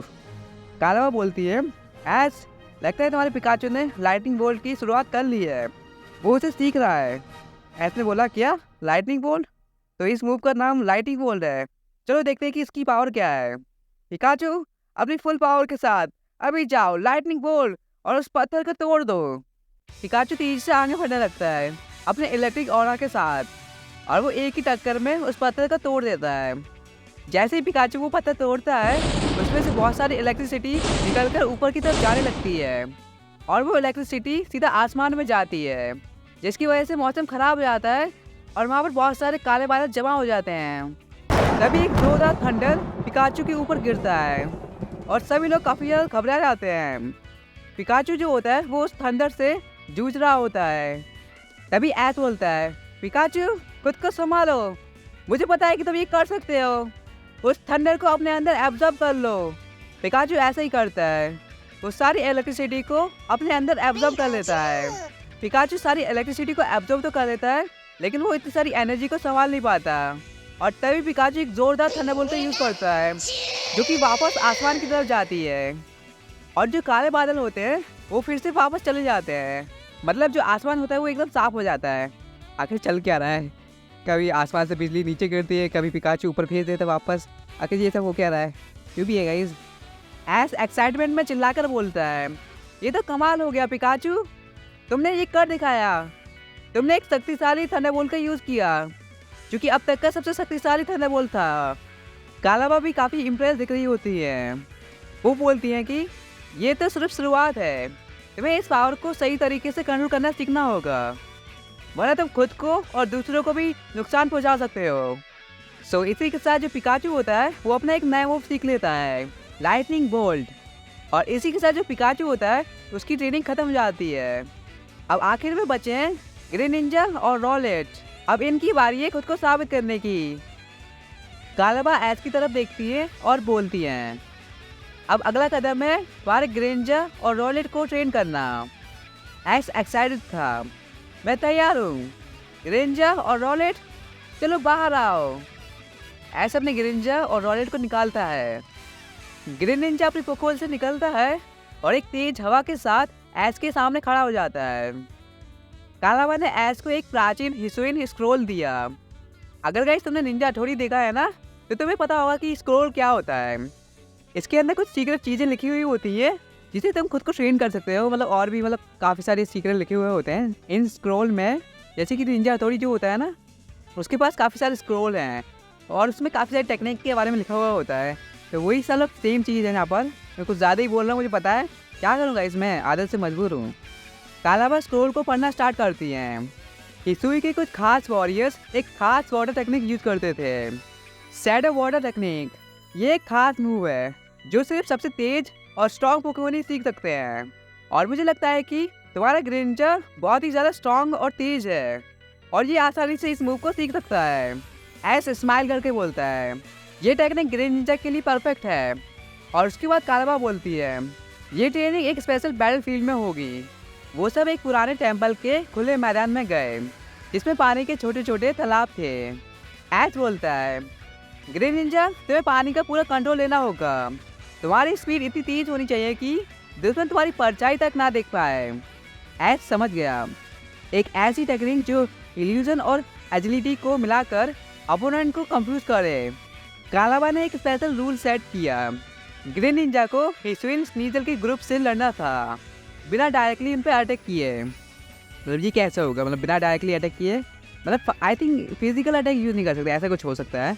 I don't know, मुझे नहीं पता कि कैसे होगा, वो तो ऐसे ग्रेनिंजा देख लेंगे। ग्रेनिंजा तुरंत ही एक्शन में आया। उसने अपनी स्पीड बढ़ाई और पानी का यूज़ कर कर एक आफ्टर इमेज बनाई। मतलब कि उसने अपना एक क्लोन बनाया पानी से, जो जैसे कि डबल टीम में होता है ना क्लोन बनाना, वैसे ही कुछ था, लेकिन ये थोड़ा सा अलग था गाइस, मतलब थोड़ा सा डिफरेंट यू नो। और तभी जो स्नीजल होती है वो ग्रेनिंजा पे अटैक करना स्टार्ट करती है। उनमें से एक ने पॉइजन जाप से अटैक किया, लेकिन वो सिर्फ ग्रेनिंजा की पानी की छाया पर पड़ा। मतलब जो क्लोन बनाया था ना उस पर उसने अटैक किया। जो स्नीजल था वो कंफ्यूज हो गया था और उसने मतलब ग्रेनिंजा के क्लोन पर अटैक किया। या मतलब ग्रेनिंजा ने काफ़ी अच्छा काम किया, मतलब पहली बार में ही, वाह। और तभी दूसरा स्नीजल आइस पंच से अटैक करने आया, लेकिन ग्रेनिंजा ने एक और वाटर क्लोन बनाया और उसे कंफ्यूज कर दिया। मतलब सच में ग्रेनिंजा काफ़ी ओपी है, मतलब इतनी जल्दी इसने सीख भी लिया। ऐश एक्साइटेड होके बोलता है, यही तो स्टैंडर्ड वाटर टेक्निक है। अपने आप को ऐसा बना लो कि सामने वाला दुश्मन कंफ्यूज हो जाए और उसके अटैक मिस हो जाएं। कालाबा बोली, बस एक और टेस्ट बचा है। ग्रेनिंजा को इस मूव को ऑफेंसिव वर्जन में भी सीखना होगा। मतलब क्या है इसका? ऐश समझ गया। ऐसे कैसे समझ गया? मैं तो नहीं समझा। ऐश कब से मेरे से ज़्यादा स्मार्ट होने लगा। ठीक है, देखते हैं कि आखिर ये क्या समझा। ऐश बोलता है, ग्रेनिंजा अभी जाओ, स्टैंडर्ड वाटर टेक्निक के साथ नाइट स्लैश को कंबाइन करो। ग्रेनिंजा ने अपनी स्पीड बढ़ाई और पानी पे मूव करते हुए एक शैडो क्लोन के साथ नाइट स्लैश का कॉम्बो अटैक किया। जैसे ही ग्रेनिंजा स्नीजल पे अटैक करता है, एक स्नीजल जो होता है वो सीधा ही हवा में उड़ जाता है और इसी के साथ ये बैटल खत्म हो जाती है। मतलब सच में गाइस, ग्रेनिंजा कितना ओपी है, मतलब एक ही मूव में सबको हरा दिया। ऊपर से इसने एक और ओपी मूव सीख लिया। कालाबा इम्प्रेस होकर बोलती हैं, मतलब हर बार इम्प्रेस ही होती जाएगी और कुछ नहीं करेगी, सीरियसली। ग्रेनिंजा ने एक अनोखा स्टाइल डेवलप कर लिया है। ये शैडो वाटर टेक्निक से भी काफ़ी अलग है और मुझे लगता है कि ये एक नया मूव है। ऐश, तुम्हारे ग्रेनिंजा ने एक नया मूव सीख लिया है, तो मैं चाहती हूँ कि इस मूव के लिए तुम एक नया नाम सोचो। तो जो ऐश होता है वो थोड़ा सा सोच में पड़ जाता है और तभी उसके दिमाग में एक आइडिया आता है। हाँ ठीक है, समझ गया। मुझे पता है कि इस नए मूव को क्या बुलाना है। आज से इस नए मूव का नाम होगा फैंटम वाटर स्लैश। क्या मूव है गाइस, क्या नाम है गाइस, मतलब सच में ऐश ने पहली बार अपनी लाइफ में कुछ ढंग का काम किया है, सीरियसली। ऐश ने ग्रेनिंजा की तरफ अपना हाथ बढ़ाया और उसे मतलब गले लगा लिया। तो इसी के साथ जो ग्रेनिंजा होता है उसकी ट्रेनिंग ख़त्म हो जाती है। मतलब काफ़ी शॉर्ट ट्रेनिंग थी और मैं जल्दी जल्दी ख़त्म कर रहा हूँ ये सब, क्योंकि मैंने पहले से ही इसकी स्टोरी काफ़ी ज़्यादा लंबी कर दी है। मेरी गलती आई नो गाइस, मैं थोड़ा सा इंटरेस्टिंग बना रहा था। मतलब देखो, इसमें ज़्यादातर कोशिश करता हूँ कि जो मेरी जो फैनमेड स्टोरी हो ना उसमें थोड़ा सा लॉजिक हो। मेरी फैनमेड स्टोरीज़ में लॉजिक होना चाहिए गाइस। मैं बस इसी चीज़ के लिए चाहता हूँ कि लॉजिक हो गाइस। मैं कुछ भी बिगाड़ना नहीं चाहता गाइस अपनी स्टोरीज में। मेरी बात सुनो गाइस, अगर मैं ऐश को आर्चीज पकड़ा ही देता हूँ, मतलब ठीक है, समझ लो कि मैंने ऐश को मतलब किसी तरह से आर्चीज पकड़ा दिया, मतलब ऐश ने आर्चीज को कैच कर लिया। ये कोई लॉजिक होता है गाइस? वो गॉड है गाइस। ऐश की हेल्प कर रहा है तो तब तक तो ठीक है गाइस, तब तक ठीक है, मतलब वो करता रहता है हेल्प वगैरह सबकी। ऐश आर्चीज को पकड़ लेता तो ये क्या ही लॉजिक रह जाएगा इसमें? मतलब गॉड को पकड़ लिया उसने। अब ये कोई लॉजिक होता है? नो ना, बिल्कुल नहीं। ऑफकोर्स वो नहीं पकड़ेगा उसको, ऐसा होने भी नहीं चाहिए। और पोकेमॉन कंपनी वाले तो कभी ये ऐसा करेंगे भी नहीं, ऐसा थोड़ी ना होता है गाइस। तो मैं थोड़ा सा लॉजिक के साथ जाता हूँ, तो समझना गाइस। चलो गाइस, अब अपने एपिसोड पे वापस आते हैं। अब रॉलेट की ट्रेनिंग की बारी है। कालाबा ने ऐश को एक बड़ा सा ट्री टैम दिखाया। रॉलेट एक छोटी साइज का पोकेमॉन है, लेकिन उसके अंदर एक बड़ी ताकत छुपी है। तभी जो एस होता है वो अपने रॉलेट से बोलता है, रॉलेट ये तुम्हारा फाइनल टेस्ट होगा, मतलब तुम आखिरी हो इसलिए फाइनल हो गया इसलिए। रॉलेट एकदम एक्साइटेड दिख रहा होता है और काफ़ी ज़्यादा खुश भी होता है। ठीक है, आई नो। कालावा ने एक वाइल्ड हिसुइन पोकेमॉन को बुलाया जो कि रॉलेट का फाइनल एवोल्यूशन था। हिसुइन डिशिजुआई ने तुरंत एक ऑरा एरो अटैक चलाया जो हवा में एक पावरफुल एरो की तरह निकला। एश चिल्लाया, रॉलेट अभी जाओ, लीवेज। रॉलेट ने लीवेज का यूज़ किया, लेकिन जो हिसुइन डिशिजुआई था उसका अटैक ज़्यादा पावरफुल था और वो अटैक सीधा रॉलेट को जाके लग जाता है और रॉलेट पीछे फेंका जाता है। अगर एश को ये चैलेंज जीतना है तो उसे अपने रॉलेट को इवॉल्व करना होगा। कालावा बोली, अगर रॉलेट अपने इंस्टिंक्ट पे ध्यान दे तो एवोल्यूशन का प्रोग्रेस नेचुरली एक्टिवेट हो सकता है। ओके, ऐसा भी होता है क्या? एश ने रॉलेट को इंकरेज किया, रॉलेट मुझे पता है कि तुम पावरफुल हो, अपने अंदर की ताकत को फील करो। रॉलेट ने अपनी आंखें बंद की। हर बार आंखें बंद क्यों करते हो तुम लोग? इसे देखो, आंखें बंद कर रहा है। मैं ही हूँ, ये स्टोरी लिख रहा है, मुझे पता है कि मेरी गलती है। और तभी एक जोर का ग्रीन ऑरा चमकने लगा, उसकी बॉडी ग्लो करने लगी और जो रॉलेट होता है वो इवॉल्व होने लगा। इतना आसान थोड़ी ना होता है, कुछ भी हो रहा है ये गलत है। ऐसे ये मैं नहीं मानने वाला, ये गलत है। न न न न न ऐसा नहीं होता। इतना आसान थोड़ी ना इवॉल्व करना पोकेमॉन को। वैसे अब जो है सो है गाइस, यू नो। एश बोलता है, हाँ बिल्कुल, अब वो इवॉल्व हो रहा है। क्या बात है रॉलेट, तुम इवॉल्व होने वाले हो। अब उससे इवॉल्व तो होने दे चैन से, मतलब सच में बीच में बोलना ज़रूरी है। वो इवॉल्व हो रहा है, चुपचाप से देखना उसे इवॉल्व होते हुए। तभी एक बड़ी ग्रीन लाइट फूट पड़ी और चारों तरफ रोशनी ही रोशनी हो गई, मतलब अपने रॉलेट के आसपास। और जैसे ही रोशनी गायब हुई, एक नया पोकेमॉन सामने था, हिसुइन डार्ट्रिक्स। या लेट्स गो गाइस। इतना एक्साइटेड नहीं हूँ मैं, बस मन कर रहा था चिल्लाने का, बस चिल्ला लिया। और क्या, मैं आजकल थोड़ा सा पागल हो गया हूँ आज खासकर। कालावा ऐश को बधाई देती है, देने की कोई ज़रूरत नहीं है उसे, कुछ भी मत दो ऐश को, बहुत ही लालची इंसान है। मतलब नहीं, इतना भी नहीं है, क्या बोल रहा हूँ मैं।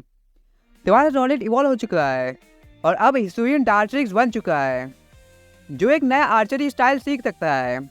ऐश खुश था कि जो रॉलेट है वो इवॉल्व हो चुका है डार्ट्रिक्स में। ऐश बोलता है, डार्ट्रिक्स तुम्हें देखकर मुझे बहुत खुशी हो रही है, अब हम पहले से भी ज़्यादा स्ट्रॉन्ग बन चुके हैं। तेरा पोकेमॉन बना है ना, तू कहाँ बना? सीरियसली कुछ भी? डार्ट्रिक्स ने एकदम स्टाइल में अपने पंख सेट किए और एक कॉन्फिडेंट स्माइल दी। अब ट्रेनिंग का अगला लेवल शुरू होने वाला है। ऐश और डार्ट्रिक्स बैटल के लिए एकदम तैयार होते हैं और जो हिसुइन डिशिजुआई होता है वो भी एकदम फोकस होता है। तभी ऐश बोलता है, डार्ट्रिक्स ये हमारे लिए एक टफ बैटल होने वाली है, तो तैयार हो जाओ। हिसुइन डिशिजुआई अपने पंख फैलाता है और तेज रफ्तार से आगे बढ़ता है। ऐश तुरंत बोलता है, डार्ट्रिक्स उसे डॉज करो और लीफ ब्लेड का यूज़ करो। डार्ट्रिक्स बिल्कुल सही वक्त पर एक तरफ हट जाता है और वो उस मूव से आसानी से बच जाता है। और जैसे ही डार्ट्रिक्स अटैक करने के लिए आगे बढ़ता है, उसके पंख चमकने लगते हैं। लेकिन जो डिशिजुआई होता है वो बिना किसी मुश्किल के ट्रिपल एरोज का यूज़ करके उसके वार रोक लेता है और उसके एरोज डार्ट्रिक्स को पीछे धकेल देते हैं। ऐश बोलता है, संभल कर डार्ट्रिक्स, ये तो सच में काफ़ी तेज है, अभी जाओ ब्रेव बर्ड। डार्ट्रिक्स एक नीली आग जैसी ऑरा में जलने लगता है और पूरी रफ्तार से चार्ज करता है। लेकिन डिशिजुआई अपनी ज़बरदस्त फुर्ती के साथ हवा में एक बैक फ्लिप मारता है और उस अटैक को आसानी से डॉज कर लेता है। डार्ट्रिक्स कुछ समझ पाए उससे पहले ही डिशिजुआई एक लो किक मार के उसे नीचे गिरा देता है। डार्ट्रिक्स ज़मीन पर लुढ़क जाता है। तभी ऐश बोलता है, डार्ट्रिक्स उठ जाओ, अब हार नहीं मान सकते। डार्ट्रिक्स मुश्किल से खुद को संभालता है और धीरे धीरे अपनी जगह वापस बना लेता है। उसकी आंखों में एक नई जुनून की चिंगारी जल उठी। बहुत अच्छे डार्ट्रिक्स, अब जाओ, एरिलेज के साथ लीफ स्टॉर्म को कंबाइन करो। डार्ट्रिक्स तेजी से एरिलेज के साथ आगे बढ़ता है। डार्ट्रिक्स बिल्कुल अंतिम पल पर एक ज़बरदस्त लीफ स्टॉर्म छोड़ता है, वो भी बिल्कुल नज़दीक से। अटैक सीधा टकराता है, एक बड़ा धूल का बादल उठ जाता है। जैसे ही धूल हटती है, डिशिजुआई अभी भी खड़ा हुआ दिखाई देता है, हालांकि उसकी सांसें तेज चल रही होती है। वो डार्ट्रिक्स की तरफ देखता है जो कि ज़मीन पर पड़ा हुआ होता है। तुम लोग सोच रहे हो कि आखिर ये सब कैसे हुआ, डार्ट्रिक्स हार कैसे गया। चलो गाइस फ्लैशबैक में चलते हैं। सो गाइस जैसे ही जो अपना डार्ट्रिक्स होता है वो डिस्ट्रॉयर के पास जाता है, डिस्ट्रॉयर तुरंत ही डबल टीम का यूज़ करके अपना एक डुप्लीकेट बनाता है और फुर्ती से उसके पीछे जाता है और क्लोज कॉम्बैट का यूज़ कर देता है। धूल की वजह से किसी को कुछ दिखाई नहीं देता, जिसकी वजह से सब लोग कंफ्यूज होते हैं कि डार्ट्रिक्स हार कैसे गया। लेकिन जो भी था गाइस, ये बैटल काफ़ी कमाल की थी, मतलब इतनी भी एपिक नहीं थी लेकिन नॉट बैड गाइस, इतनी भी बुरी नहीं थी। जो हिस्टोरियन डिस्ट्रॉयर होता है वो डार्ट्रिक्स के सामने एक बैरी रखता है, जैसे कि वो उसे बता रहा हो कि उसने अच्छा किया, और उसके बाद जंगल की गहराइयों में कहीं गायब हो जाता है। तभी ऐश बोलता है ये हिस्टोरियन डिस्ट्रॉयर कितना पावरफुल था। डार्ट्रिक्स मुझे यकीन है तुम भी एक दिन इतना स्ट्रॉन्ग बनोगे। और इसी के साथ ये ट्रेनिंग यहीं पर ख़त्म होती है। इस ट्रेनिंग में ऐश के सभी पोकेमॉन ने कुछ ना कुछ नया सीखा। ऐश काफ़ी खुश था।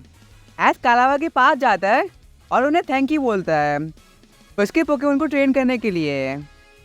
लेकिन तभी अचानक एक जोर की आवाज़ आई। ऐश और उसके पोकेमॉन घबरा गए। एक मिथिकल टाइम पोर्टल उनके सामने खुला और उसमें से एक पावरफुल एंशिएंट पोकेमॉन बाहर आया। कालावा उसे देखकर शॉक हो गई। ये तो हिस्टोरी का प्राचीन रखवाला है। गाइस नेक्स्ट एपिसोड में क्या होने वाला है? क्या ऐश का सामना इस प्राचीन रखवाले से होगा? अगर वो उससे बैटल करेगा तो क्या वो उससे जीत पाएगा? उनके लिए क्या नया चैलेंज आने वाला है? वो तो गाइस हमें अपने नेक्स्ट एपिसोड में पता चलेगा।